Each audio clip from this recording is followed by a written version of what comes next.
today we are starting with the new chapter applications of trigonometry। जैसा कि हमने trigonometry किया था, जब मैंने ट्रिग्नोमेट्री स्टार्ट किया था तो उसके अंदर भी मैंने बताया था कि ट्रिग्नोमेट्री का क्या यूज है, उसका जो एप्लीकेशंस है वो मैंने थोड़ा सा इंट्रोडक्शन दिया था। तो आज हम वही चैप्टर स्टार्ट कर रहे हैं, एप्लीकेशंस ऑफ ट्रिग्नोमेट्री के। ट्रिग्नोमेट्री की जो एप्लीकेशंस हैं, किस किस तरीके की हमारी एप्लीकेशंस होती हैं, कई तरीके की एप्लीकेशंस है, बट उसमें से जो आज हम एक एप्लीकेशन करने जा रहे हैं, जो major part of the applications of the trigonometry है, वो है heights and distances. Heights and distances basically क्या है, एंड इसके अंदर मैंने यहां पर एक डायग्राम ये देख रहे होगे, तुम एक ये पिक्चर देख रहे हो, ये एक इंस्ट्रूमेंट है।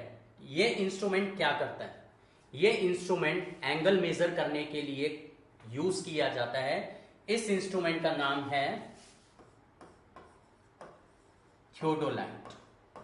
This is theodolite, use to measure the angles of distant objects. Observer जहां से भी, जिस पॉइंट से भी किसी फार अवे पॉइंट का अगर एंगल ऑब्जर्व करना चाहता है तो इसके थ्रू हम ऑब्जर्व कर सकते हैं। बेसिकली जैसे कि माउंट एवरेस्ट, माउंट एवरेस्ट किसके नाम पर रखा गया है? हमारा जो देहरादून में एक म्यूजियम है, उसके अंदर जो 1852 में जो एक थियोडोलाइट यूज किया गया था, सर जॉर्ज एवरेस्ट ने वो थियोडोलाइट यूज किया था माउंट एवरेस्ट की जो डिफरेंट डिफरेंट लोकेशंस हैं उनसे उसका एंगल मेजर करने के लिए। तो वो जो इंस्ट्रूमेंट है वो हमारा है थियोडोलाइट, एंड इसको जो लास्ट यूज किया था वो सर जॉर्ज एवरेस्ट ने यूज किया था, जिसके नाम पर माउंट एवरेस्ट नाम रखा गया है। ठीक, ये जो डिवाइस है ये बेसिकली एंगल, जैसे कि हम एक ट्री है, ट्री के टॉप का अगर हमें एंगल मेजर करना है ग्राउंड से, तो हम उस एंगल को मेजर कर सकते हैं यूजिंग दिस डिवाइस। एंड ये तो डिवाइस हो गया, अब हम इसको किस तरीके से एप्लीकेशंस में यूज करते हैं। Let us start with the applications. जैसे कि हाइट्स एंड डिस्टेंसेस इसका एप्लीकेशन है। जैसे मैंने अभी बताया कि हाइट ऑफ द ट्री है, हमें नहीं पता। हाइट्स एंड डिस्टेंस बेसिकली क्या है, यहां पर एक ये ट्री देख रहे हो, this is the height of the tree, and distance, this is the observer point.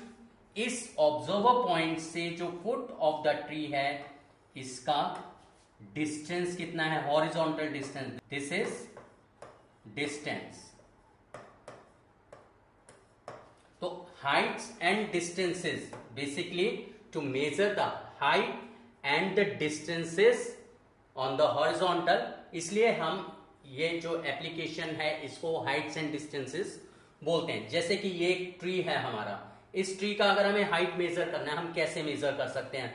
हम यूजिंग द इंस्ट्रूमेंट, ये एक कोई भी पॉइंट कंसीडर कर सकते हैं on the ground.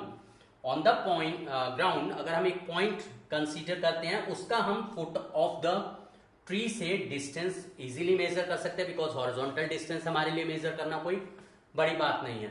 But vertical distance measure करने में हमें प्रॉब्लम आएगी। तो उसके लिए हम क्या कर सकते हैं, अगर हमें हॉरिजॉन्टल डिस्टेंस पता है और अगर हम ट्री के टॉप का इस ऑब्जर्वर पॉइंट से ये एंगल अगर मेजर कर लें किसी तरीके से, एंड ये डिस्टेंस हमें नोन है, तो हम height of the tree easily find out कर सकते हैं।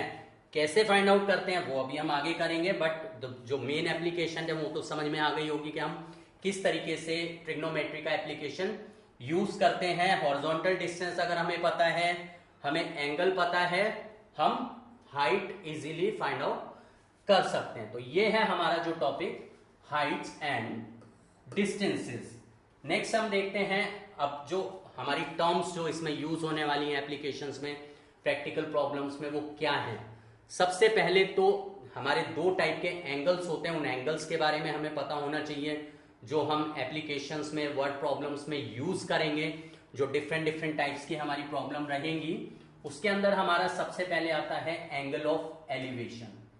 एंगल ऑफ एलिवेशन क्या है? सपोज करो एक बिल्डिंग है, बिल्डिंग की कोई ना कोई हाइट है, मैं ग्राउंड पर खड़ा हूं और अगर मैं बिल्डिंग के टॉप को अगर मैं ऑब्जर्व करूंगा तो मैं कैसे ऑब्जर्व करूंगा, मैं जो स्ट्रेट हॉरिजॉन्टल लेवल पर अगर खड़ा हूं, अगर मैं बिल्डिंग के टॉप को अगर देखूंगा तो मैं कैसे देखूंगा, ये मेरा हॉरिजॉन्टल लाइन ऑफ साइट है।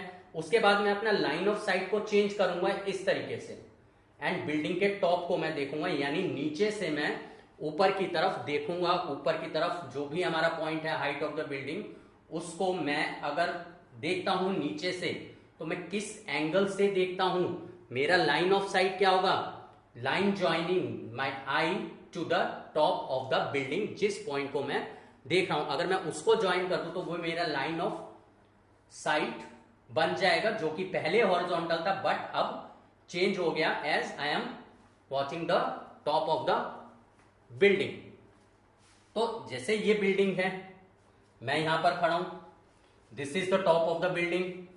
नीचे से अगर मैं और एनी ऑब्जर्वर, कोई भी ऑब्जर्वर है, अगर ग्राउंड से बिल्डिंग के टॉप को देखता है, वो किस एंगल से देखेगा, ये इनिशियली उसका जो लाइन ऑफ साइट क्या है वो हॉरिजॉन्टल है, बट उसने क्या करा, अपना लाइन ऑफ साइट चेंज करा, बिकॉज पहले वो स्ट्रेट देख रहा था हॉरिजॉन्टली, बट अब वो किसको देख रहा है, टॉप ऑफ द बिल्डिंग को।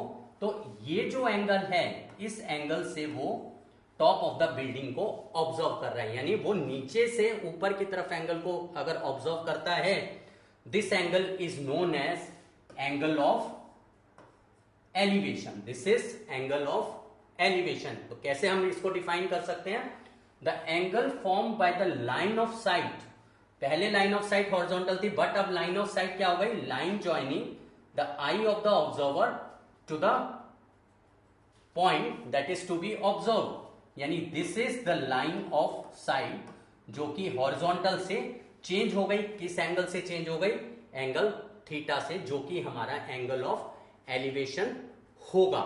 यानी किस एंगल से हमारा line of site from horizontal change हो जाता है, वो हमारा एंगल ऑफ एलिवेशन हो जाता है। So the angle form by the line of sight with the horizontal when the point being viewed is above the horizontal level, यानी जिस पॉइंट को हम ऑब्जर्व कर रहे हैं, it is above the horizontal level, this is the horizontal level, point observing point क्या है हमारा, above the horizontal, that is the case when we raise our head to look at the object, when we raise our head to look at the object, हम नीचे खड़े हैं, straight देख रहे हैं, हमें बिल्डिंग के टॉप को देखना है, तो हम क्या करेंगे, अपने हेड को ऐसे रेज करेंगे, तब हम ऊपर देखेंगे, तो वो हमारा जो एंगल होगा वो क्या होता है, एंगल ऑफ एलिवेशन।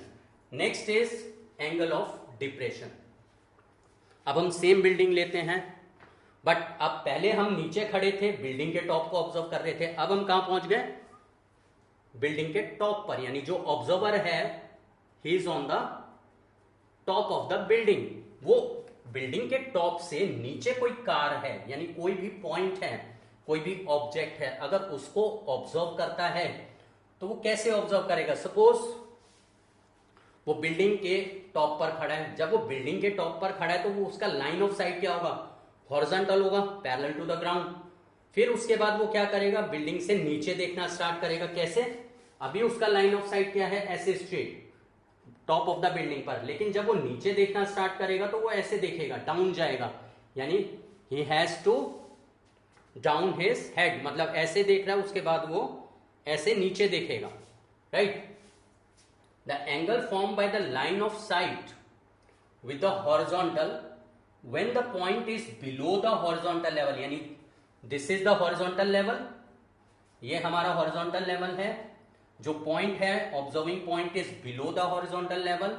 अब अगर हम टॉप से नीचे इसको अगर ऑब्जर्व करते हैं, देन हम किस एंगल से ऑब्जर्व कर रहे हैं, सी ये हमारा हॉरिजॉन्टल लेवल है, उसके बाद हम ऐसे डाउन जा रहे हैं, यानी हम एंगल ऊपर से नीचे की तरफ हेड डाउन कर रहे हैं, यानी हम पहले ऐसे स्ट्रेट देख रहे हैं, अब हमने डाउन किया, यानी कि हम इस एंगल से इस पॉइंट को ऑब्जर्व कर रहे हैं। That is the case when we lower our head to look at the point being viewed, यानी जिस पॉइंट को हम देखना है उसे देखने के लिए अगर हमें हेड को लोअर करना पड़ रहा है, तो वो जो एंगल हमारा फॉर्म होता है is known as the angle of depression. So this is the angle of depression.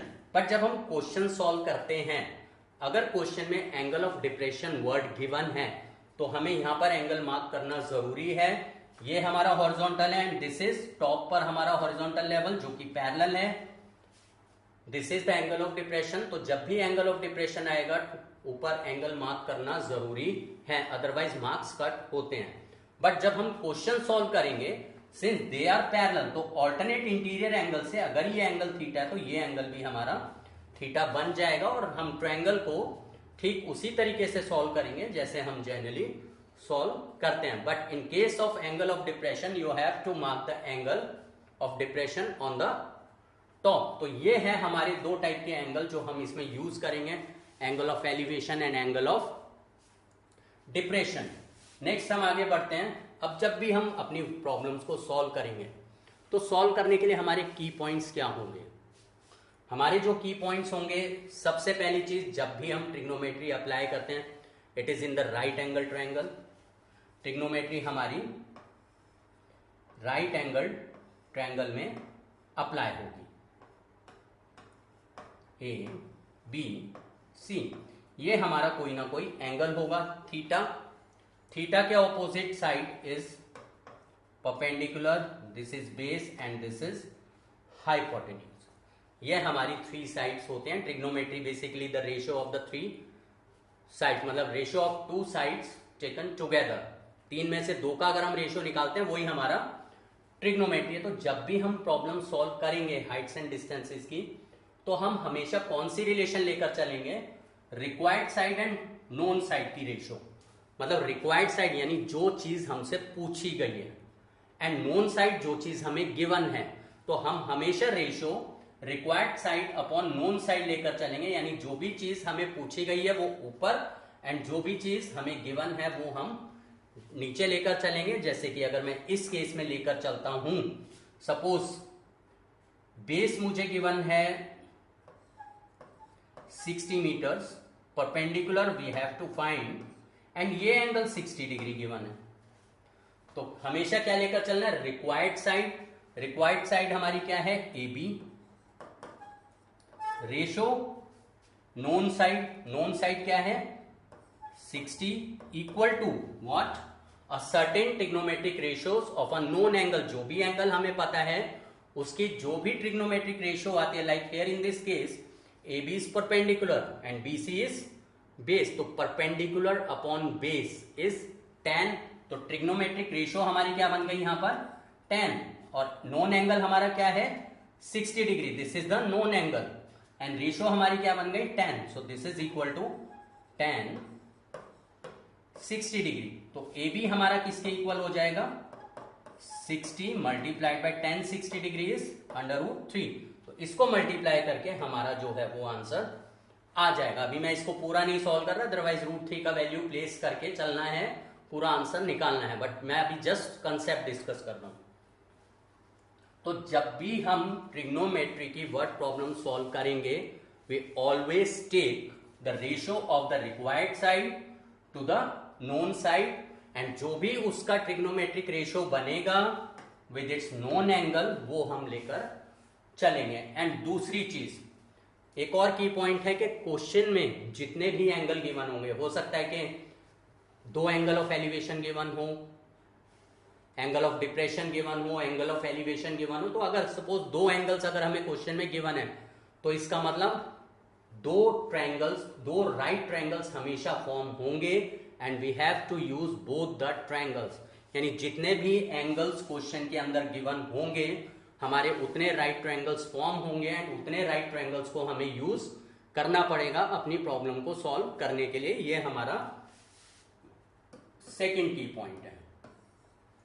Solve as many right triangles as there are angles of elevation और the depression given in the problem. Third जो की point है वो मैंने यहां पर लिखा नहीं है. थर्ड की पॉइंट इज बेसिकली तुम्हें ट्रिग्नोमेट्रिक टेबल लर्न होनी चाहिए. 45 degree, 30 degree and 60 degree. Basically 30, 45, 60 degree की जो वैल्यूज हैं ट्रिग्नोमेट्रिक वो लर्न होनी चाहिए. Like 10, 60 degree is √3.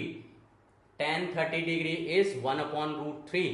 तो ये ट्रिग्नोमेट्रिक वैल्यूज लर्न होनी चाहिए। अगर ये चीजें पता है तो ट्रिग्नोमेट्रिक जो हाइट्स एंड डिस्टेंसेस की वर्ड प्रॉब्लम्स हैं इजीली सॉल्व हो जाती हैं। एंड मैक्सिमम जो केसेस रहेंगे वो हमारे tan एंड cot के अंदर ही चलते हैं।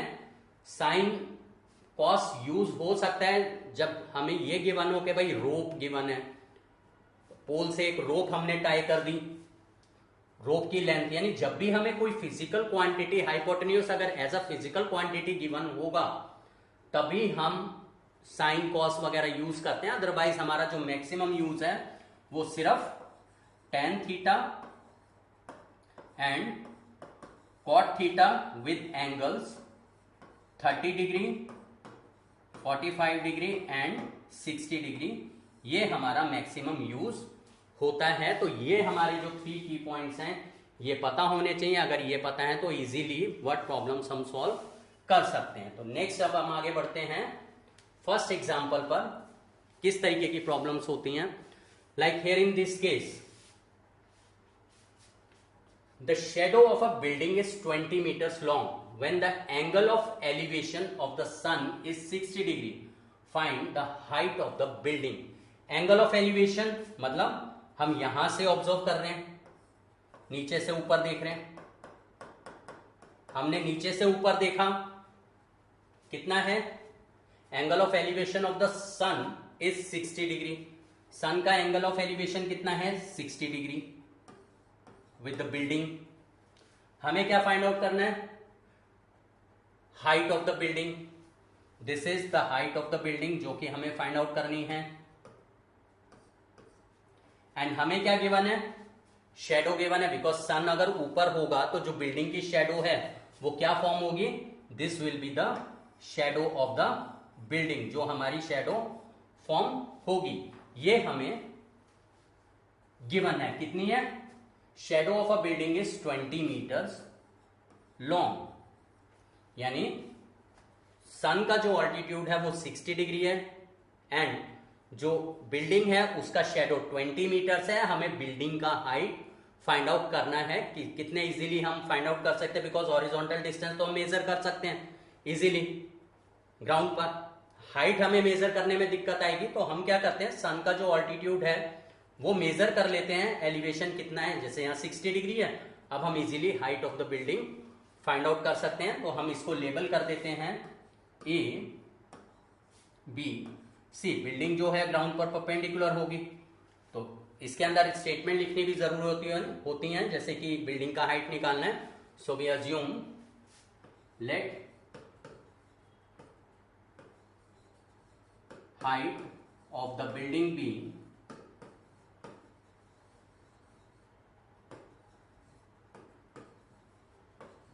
h metres. बिल्डिंग का हाइट हमने h मीटर्स ले लिया। BC हमें गिवन है 20 metres. So in triangle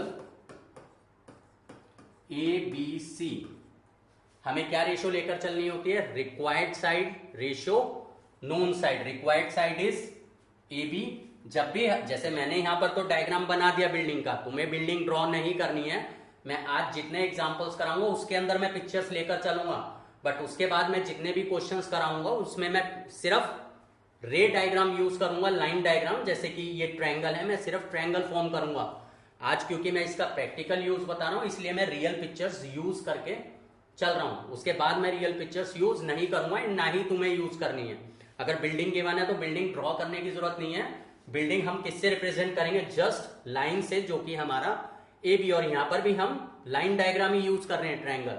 building से हमें मतलब नहीं है, बट क्या एप्लीकेशन है इसके लिए मैंने बिल्डिंग ली है।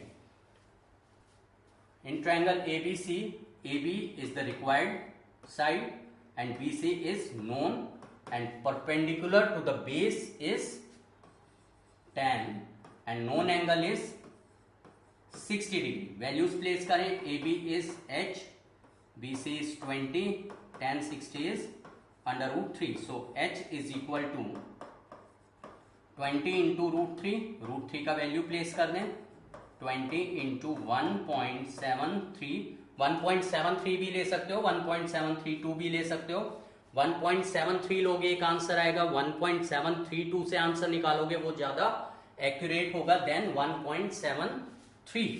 सो इसको अब हम सॉल्व करें, नीचे डेसिमल हटाएंगे 1000 आ गया, एक ये 0 कट हो गया, नीचे 100 बचा, 2 से मल्टीप्लाई कर दें, 2 2 ज़ा 4, 2 3 ज़ा 6, 2 7 ज़ा 14, 2 1 ज़ा 2 and 3 and 2 places decimal, so 34.64 meters is the height of the building, जो कि हमने इजीली फाइंड आउट कर ली।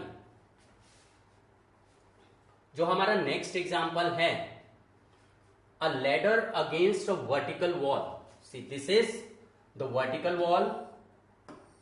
A ladder against a vertical wall makes an angle of 45 degree with the ground. यानी ये जो ladder है, this is making an angle 45 degree with the ground. This is ground. The foot of the ladder is 3 meters away from the wall. ये हमारी wall है, and foot of the ladder is this. This is 3 meters away from the foot of the wall. What we have to find? We have to find the length of the ladder. Length of the ladder मतलब this we have to find. तो हम क्या करते हैं, इस triangle को label कर देते हैं A B C। वॉल हमेशा परपेंडिकुलर होगी तो ये एंगल हमारा 90 डिग्री हो गया। तो लेंथ ऑफ द लैडर को हम अज्यूम कर लेते हैं x। Let the length of the ladder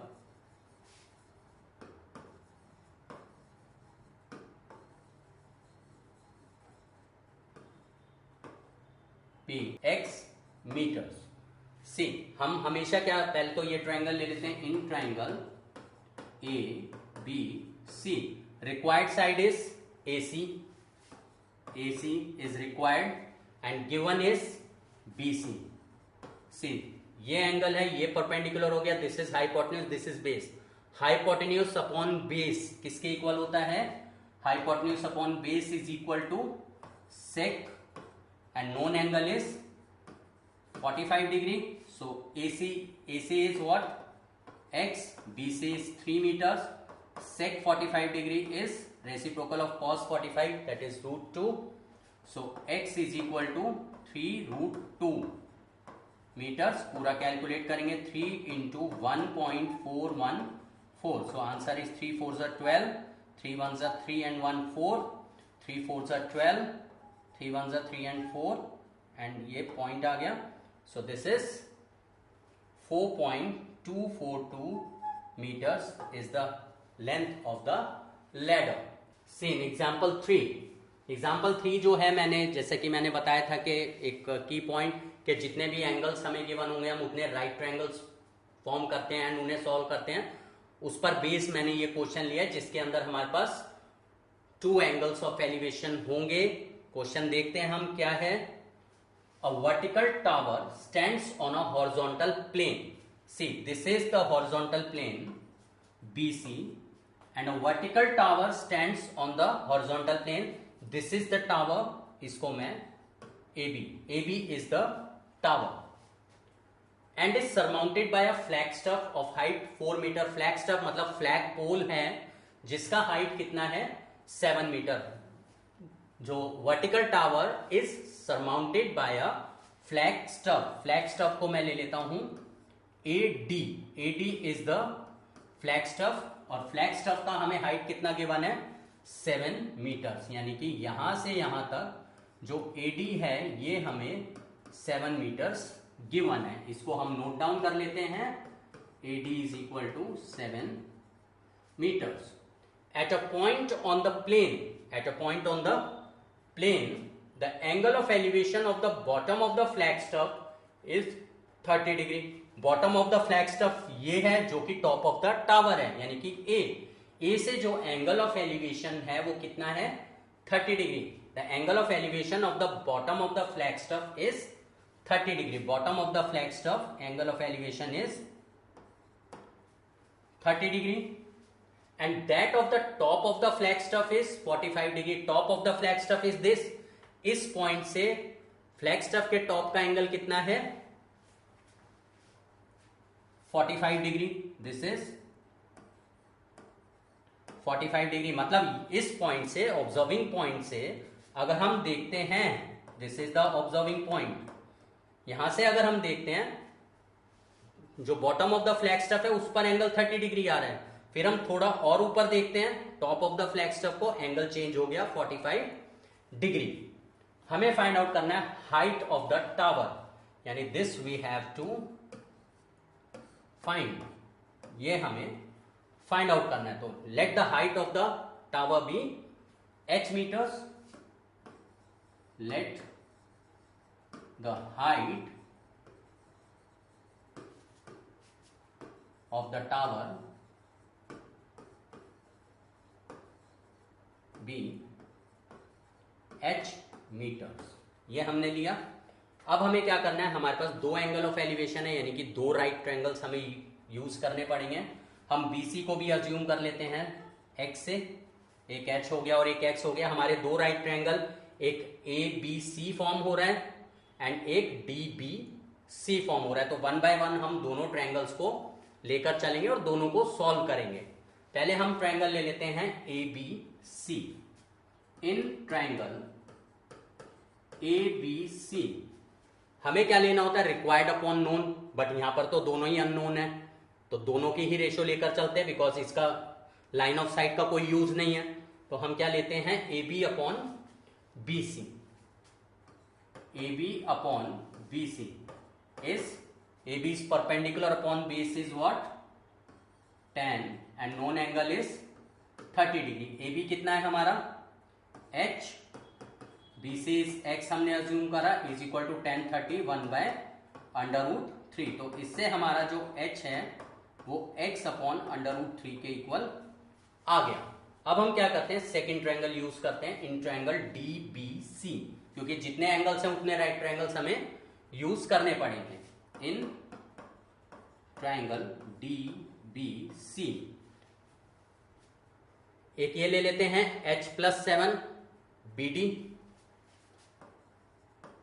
ratio BC because line of site का कोई यूज नहीं है, perpendicular upon basis again 10 and known angle is 45 degree. In this case 45 degree है टॉप से, 10 45 क्या होता है, 1 होता है। BD किसके इक्वल है, h+7 upon BC is x, 10 45 is 1। तो इससे हमें मिल गया h+7 is equal to x। एक ये हमारे पास रिलेशन आ गई एंड एक रिलेशन हमने यहां से ये फाइंड आउट किया था। हमें फाइंड आउट करना है हाइट ऑफ द टावर, मतलब हमें x को रिमूव करना पड़ेगा। तो हम क्या करते हैं, यहां से x का वैल्यू इसके अंदर प्लेस कर देते हैं 1 के अंदर, putting value of x from 2 in 1, putting value of x from 2 इन 1, मतलब यहां से नेक्स्ट उसमें चलेगा, इसके आगे ये हमारा क्वेश्चन कॉन्टिन्यूशन में है। x का वैल्यू h+7 इसके अंदर प्लेस कर दें 1 के अंदर, तो ये हो जाएगा h is equal to, x का value is h+7 upon √3। See √3 को यहां पर मल्टीप्लाई कर देते हैं बिकॉज हमें h फाइंड आउट करना है। सो √3h equal to h+7, h इधर आकर माइनस हो जाएगा, √3h minus h is equal to 7, h common, √3 minus 1 equal to 7। So h is equal to 7 upon √3 minus 1। नीचे रूट नहीं रखते कभी भी, रैशनलाइज कर देते हैं √3 प्लस 1 से, √3 प्लस 1 से इसको रैशनलाइज करेंगे तो अब हमारी ये वैल्यू क्या आ जाएगी, h is equal to 7 into √3 is 1.732 plus 1, नीचे आइडेंटिटी यूज होगी, √3 - 1 √3 + 1 a² - b², √3² is 3 and 1² is 1, 3 - 1 is 2. So this is 7 into 2.732 upon 2. 2 से ये कट कर दें, 2 1s are 2, 2 3s are 6, 2 6s are 12, 2 6s are 12. ये मल्टीप्लाई हो जाएगा.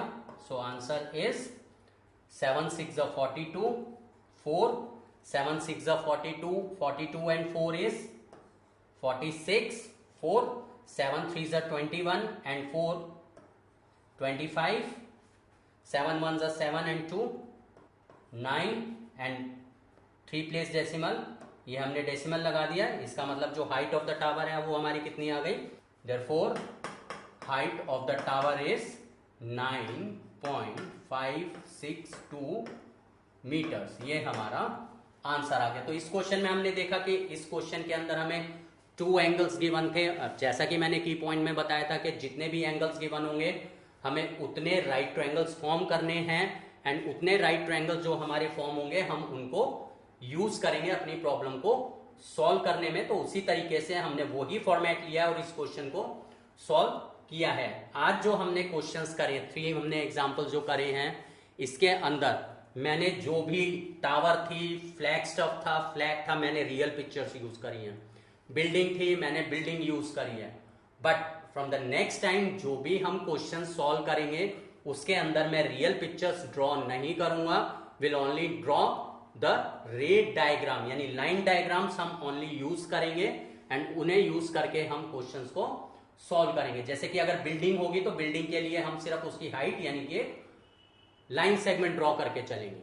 बाकी रियल पिक्चर्स सिर्फ मैंने आज यूज किए हैं just to clarify the concept of heights and distance के प्रैक्टिकल यूज किया है. इसलिए मैंने कुछ प्रैक्टिकल एग्जांपल्स में प्रैक्टिकल पिक्चर्स यूज करी हैं.